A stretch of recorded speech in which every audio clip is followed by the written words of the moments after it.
44 years ago, only 1 in 27 girls played high school sports. The NCAA did not offer scholarships to women, nor did it hold championship games for female teams.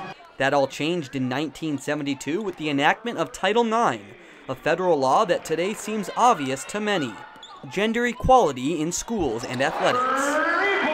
Well, for me, it's clearly been a benefit. I was the era that was able to have that opportunity. My mother wasn't, but I was. Since Title IX's inception, women have made great strides in obtaining gender equality. Female participation in college sports has skyrocketed from 2% in 1972 to over 44% today. Unfortunately, inequality still exists in athletics. I definitely think women have to fight more for respect. You know, you say like, I'm an athlete or whatever, and they're like, oh, you know, well, we're male athletes, so we do a lot harder things, and like our training is harder, our practices are harder, competition is tougher, you know, and it's just like, we do the same things as you do. Few did as much as Connect did this past fall. The senior started all 33 games for the conference champion University of Sioux Falls Cougars, contributing 12 points and 7 boards per game. Her crosstown rival, Augustana sophomore Logan O'Farrell, feels the same inequality.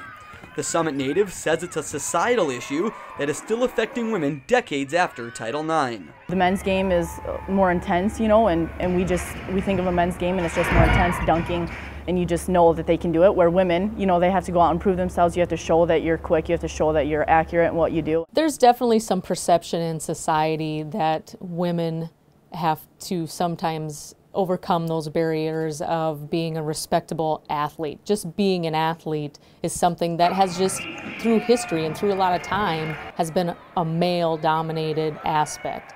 According to a recent study from Forbes, less than half of all women's college sports teams are coached by women. Meanwhile, the percentage of women coaching men's teams at the collegiate level is less than 2%. I think institutions try to hire the best person for the job, and sometimes the candidate pool may be weighted heavily in the male gender based on the talents. And I think it's, again, a matter of time. We need to get more women involved so that they become qualified to be the head coach of every women's soccer team and every women's basketball team, and to be an athletic director at many institutions. The commissioner of the Northern Sun Conference has a different perspective. Aaron Lind has been with the league for over 15 years, spending the last 4 as the league's top boss. Instead of viewing this issue as an inequality, she chooses to see opportunity and advantage in being a woman. I'm a wife and a mother, so maybe to me the motivator isn't necessarily always the dollar, but maybe it's the flexibility.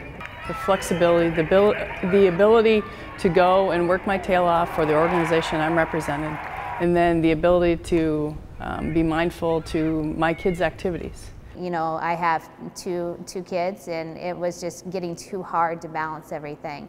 So that's why I got out of coaching. Today, the future is bright in eliminating gender inequality in athletics. More females are participating in sports, and overall visibility and popularity have increased. This year's Summit League tournament in Sioux Falls set a women's record for attendance.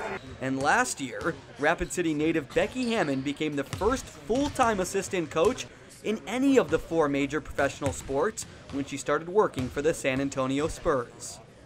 That's just something that women can look up to and think, wow, you know, like I could be, if that's what I want to do, you know, I can do it.